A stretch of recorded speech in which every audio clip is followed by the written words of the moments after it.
बिस्मिल्लाहिर्रहमानिर्रहीम। अस्सलाम वालेकुम नाज़रीन, मैं अहमद फ़वाद हूँ और आप मेरा यूट्यूब चैनल देख रहे हैं। नाज़रीन, दो ख़बरें आज की व्लॉग में आपके साथ में शेयर करूँगा। सबसे पहली ख़बर तो ये है कि ज़मान पार्क में इमरान खान साहब ने पार्टी की बची कुची जो लीडरशिप है, यानी कि जो जेलों में नहीं है, उनका इजलास बुलाया था। इस इजलास में बड़ी इंपॉर्टेंट डिस्कशन और मैसेजिंग हुई है। इमरान खान साहब ने इस इजलास में क्या कहा है, इमरान खान साहब ये क्यों कह रहे हैं कि 10 से 15 दिन के अंदर सारे के सारे मामलात क्लियर हो जाएंगे और जीत बहुत ही करीब है। कुछ एक्सक्लूसिव डिटेल्स हैं, एक तो ये मैंने आपके साथ शेयर करनी है। दूसरे नंबर पर नाज़रीन, पीडीएम का जो धरना था सुप्रीम कोर्ट ऑफ पाकिस्तान के बाहर ये देने जा रहे थे, ये धरना शुरू होने से पहले ही अपनी मौत खुद ही मर चुका है।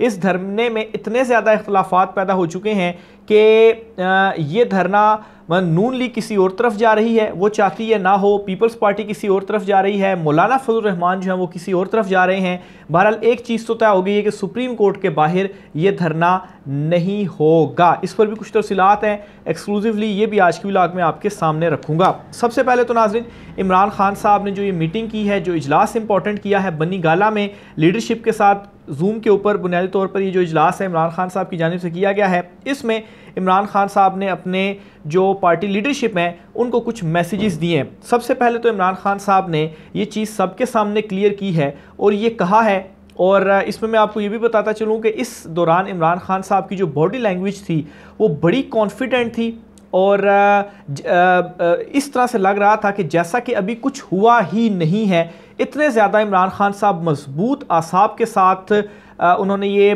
जो इजलास है वो किया है। और एक मरतबा वो जो सिचुएशन 92 वर्ल्ड कप वाली है वो दोबारा से जहन में आती है कि जब इमरान खान साहब के जो साथी थे क्रिकेटर से, वो कहते थे कि साफ नज़र आ रहा था हमारी टीम किस तरह की थी, लेकिन एक बंदा कहता था कि नहीं हम जीतेंगे, और फिर एंड पे यही हुआ कि हम जीते। और इस मरतबा भी सेम वही सिचुएशन जो है वो सामने आ रही है कि अब भी इमरान खान इतने ज़्यादा कॉन्फिडेंट और इतने ज़्यादा मजबूत आसाब के मालिक हैं कि उन्होंने अपने मुखालफिन को पिछाड़ कर इस वक्त रख दिया है। एक तो चीज़ इमरान खान साहब ने ये कही है कि 10 से 15 दिन का जो खेल है वो बाकी रह चुका है, सब लोग आप तगड़े हो जाएं, हम आखिरी मरहले में पहुंच चुके हैं और जो जीत है वो बहुत ही करीब है। 10 से 15 दिन का इमरान खान साहब ने कह दिया है कि हम जीत के करीब हैं। दूसरे नंबर पर इमरान खान साहब ने इस मीटिंग के अंदर बड़ी इंपॉर्टेंट बात कही है और वो ये कही है कि आप लोगों ने तगड़ा रहना है, डटे रहना है। अभी तक जिस तरह से जमकर आपने मुकाबला किया, आप खड़े रहे, अवाम जो है वो बाहर निकली, अनएक्सपेक्टेडली अवाम जो है वो बाहर निकली, आपने जो है वो डटे रहना है। और आपने अपने जहन में थोड़ा सा उनको बूस्ट अप करने के लिए इमरान खान साहब ने ये भी कहा कि ज़्यादा से ज़्यादा इन्होंने आपके साथ ये करना है कि आपको ये गिरफ़्तार कर लेंगे, लेकिन ज़्यादा दिन तक आपको गिरफ़्तार नहीं रख सकेंगे, कुछ दिनों के बाद इन्होंने आपको छोड़ देना है। और ये जो गिरफ्तारी होगी, ये गिरफ्तारी आपकी इलेक्शन कैंपेन होगी, यानी कि आपको इलेक्शन कैंपेन की भी फिर ज़रूरत नहीं करनी पड़ेगी। अली अमीन गंडापुर की इसमें उन्होंने एग्जांपल दी कि देखें वो जेल से रिहा होकर आए तो कितना बड़ा उनका इस्तकबाल किया गया। तो ये आपकी इलेक्शन कैंपेन है, आपको ये गिरफ्तार भी नहीं कर ज़्यादा देर तक रख सकते। और असल इनका जो मकसद है वो तो यही है कि इन्होंने मुझे जो है वो दबाना है या मुझे उठाना है या मुझे कत्ल करवाना है, तो इसलिए आपको तो इन्होंने कुछ कहना ही नहीं है। तो ये कॉन्फिडेंस बिल्डिंग जो है वो इसमें भी इमरान खान साहब की जानिब से की गई और तगड़े रहने का इमरान खान साहब ने पैगाम दिया। फिर तीसरे नंबर पर इमरान खान साहब ने इसी मीटिंग के अंदर ये कहा कि मुझे ये खदशा है, आर्मी एक्ट के तहत इनके ऊपर मुकदमा दर्ज करने के हवाले से इमरान खान साहब ने खदशे का इजहार किया। बहरहाल इस हवाले से आज भी एक ख़बर पहले सामने आई, ट्वीट भी किया गया कि मुकदमा दर्ज किया गया, लेकिन फिर बाद में आया कि ये फ़ेक न्यूज़ है, इस तरह से कुछ भी नहीं हुआ। तो अभी तक तो ऐसी कोई इतला नहीं है कि इमरान खान साहब के ऊपर कोई मुकदमा दर्ज किया गया हो, लेकिन एक खदशे का जो इजहार है वो इमरान खान साहब ने किया है और कहा है कि ये एक आखिरी स्टेप होगा जो कि ये उठाएंगे, क्योंकि इतने ज़्यादा इस वक्त फ्रस्ट्रेटेड हो चुके हैं कि किसी तरीके से इनको अब ये समझ नहीं लग रही कि कैसे हम इमरान खान का मुकाबला करें, क्योंकि जो आसाब हैं वो इमरान खान साहब ने सही कहा था कि ये जो माइंड गेम और ये असाब का गेम है, ये इसके अंदर मैं मास्टर माइंड हूँ और जितना ज़्यादा मेरे ऊपर प्रेशर आएगा, प्रेशर में मैं उतना ज़्यादा अच्छा खेलता हूँ। तो इसी वजह से आपने देखा है कि दूसरी तरफ गलतियों पे जो गलतियाँ हैं वो की जा रही हैं। फिर इसके अलावा मज़ीद इमरान खान साहब ने एक मुतालबा किया इसी मीटिंग के अंदर, वो ये था कि उनकी गिरफ़्तारी के बाद जो बहुत सारे ऐसे वाक़यात हुए जो कि नहीं होने चाहिए थे, इनके ऊपर इमरान खान साहब ने कहा जी कि एक इंक्वायरी होनी चाहिए, एक जुडिशल इंक्वायरी होनी चाहिए माफ़ कीजिएगा, एक जुडिशल इंक्वायरी होनी चाहिए, क्योंकि पाकिस्तान तहरीक इंसाफ को इन वाक़यात के बाद दहशतगर्द जमात बनाकर पेश करने की जो कोशिश है वो की गई, और उन लोगों का हमारे साथ कोई ताल्लुक़ नहीं है। हम पुरअमन हैं और 27 साल से हम पुरअमन रहे हैं, कोई भी हमने इस तरह की जो पुरतशद्दुद चीज़ें जो हैं वो हमने नहीं की, तो इस वजह से इसके ऊपर एक शफाफ जो इंक्वायरी है वो होनी चाहिए। ये मुतालबा इमरान खान साहब ने किया। इसके अलावा इमरान खान साहब ने ये कहा, ये बल्कि बावर करवाया कि अगर आप तमाम लोगों में से कोई एक बंदा भी मेरे साथ खड़ा नहीं होता तो उसके बावजूद भी मैं खड़ा रहूँगा, मैं डटा रहूँगा और मैं लड़ूँगा। इसलिए ये जो मौका है, ये जो इस वक्त सिचुएशन चल रही है, इसके आगे जीत है।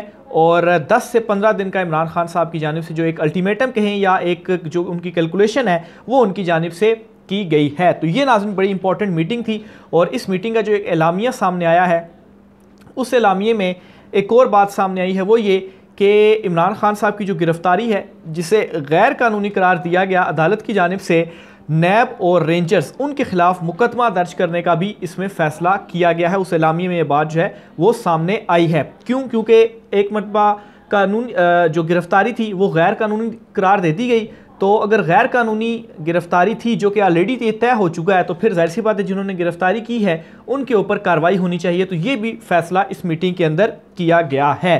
तो ये इमरान खान साहब के हवाले से बड़ी एक अहम डेवलपमेंट सी अपडेट्स थी। दूसरे नंबर पर पीडीएम का जो धरना है, जो मौलाना फजल रहमान जिसके ऊपर बज़िद हैं कि मैंने ये धरना देना है और लाजमी देना है और सुप्रीम कोर्ट ऑफ पाकिस्तान को प्रेशर में लाना है। हालांकि अभी तक इनकी सारी कोशिशों के बावजूद अदलिया पर ये दबाव नहीं डाल पाए, चीफ जस्टिस ऑफ पाकिस्तान के ऊपर दबाव ये नहीं डाल पाए। बहरहाल इस धरने के अंदर इस धरने के हवाले से इनके अंदर जो इख्तलाफात हैं वो खुलकर सामने आ गए हैं। एक तो पीपल्स पार्टी इनका साथ नहीं, वो इसके मुखालिफ थी, लेकिन उसके बाद फिर ज़ाहिर सी बात है हुकूमती इत्तेहादी हैं, तो इन्होंने आपस में जो गेम है वो तो ज़रूर करनी है। तो पीपल्स पार्टी का फिर ये बयान आया कि ठीक है हम इस धरने में आपके साथ हैं, लेकिन अंदर से खबर आ रही है कि बिलावल को इन्होंने मना किया, आपने इस धरने में जाकर कोई तकरीर नहीं करनी।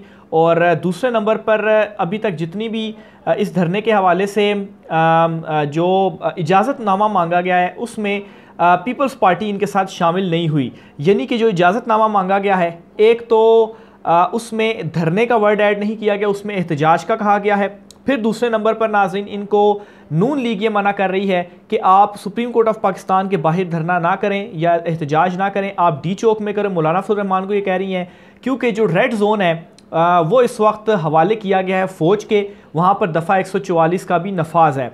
तो वहाँ पर अगर ये एहतजाज या धरना करेंगे तो वहाँ पर ऑलरेडी फ़ौज मौजूद है, तो ये कोई भी जो इनकी एक अगर ये प्लानिंग है कि सुप्रीम कोर्ट ऑफ पाकिस्तान के ऊपर ये हमला करेंगे या उनको मज़ीद दबाव में लाने की कोशिश करेंगे, तो वहाँ पर फिर ज़ाहिर सी बात है फ़ौज है और वो इनको रोकेगी। तो ये इनको एक तो ख़दशा है। फिर दूसरे नंबर पर इनके साथ बंदा कोई नहीं है कि मौलाना फजल रहमान के जो मदरसों के तलब इल्म हैं जो कि वो हर मरतबा वो ले आते हैं, तो उनके अलावा इनके पास और कोई बंदा नहीं है। और फिर उसके बाद अभी तक यानी कि ये आधी रात के बाद मैं ये व्लॉग रिकॉर्ड करूँ, यानी कि 15 तारीख का आगाज़ हो चुका है, अभी तक ये फाइनलाइज नहीं हुआ, ना ही इनको इजाज़त मिली है इस एहतजाज की कि आप ने करना है, और ना ही ये प्लेस डिसाइड कर पाए हैं।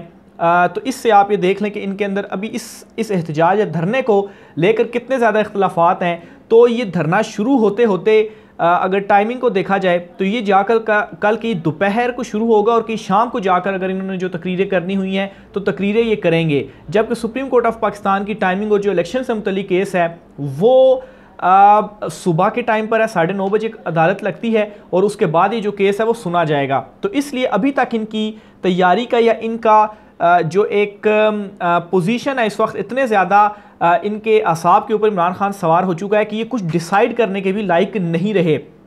तो एक तो ये भी इंपॉर्टेंट चीज़ है कि ना अभी तक इजाज़त मिल सकी है और ना ही अभी तक ये डिसाइड कर पाए कि इन्होंने ये धरना कहाँ पर करना है, और फिर ये भी डिसाइड नहीं कर पाए कि आया इनका ये धरना होगा या एहतजाज होगा, क्योंकि जो इजाज़तनामा इनकी जानिब से इंतज़ामिया से को दिया गया उसमें इन्होंने एहतजाज का लफ्ज़ इस्तेमाल किया है, लेकिन वैसे ये कह रहे हैं जी कि हम धरना देंगे। और अभी तक की जो डिटेल्स हैं कि राना सनाउल्लाह और इसहाक डार मौलाना फजल रहमान के पास गए और उनसे ये कह रहे हैं कि आप ये जो धरना है वो सुप्रीम कोर्ट के बाहर ना करें, सुप्रीम कोर्ट के सामने ना करें, आप डी चौक में कर लें। और इससे फिर एक और चीज़ भी जो है वो आएगी हुकूमत के अगेंस्ट के पाकिस्तान तहरीक इंसाफ के लोग अगर आइन के हक में अगर रैली निकालते हैं, सुप्रीम कोर्ट के हक में रैली निकालते हैं इस्लामाबाद में, तो वहाँ से उनकी गिरफ्तारियाँ हो जाती हैं। लेकिन मौलाना फजल रहमान जो कि पूरा धरना दिए बैठे हैं, तो उस वक्त दफ़ा 144 या जो फौज के हवाले वो कंट्रोल किया गया है, तो उसमें आप इजाज़त दे रहे हैं। खैर हर जगह पर इस वक्त हुकूमत नंगी हो रही है, तो ये भी कोई ऐसी अनोखी बात नहीं होगी,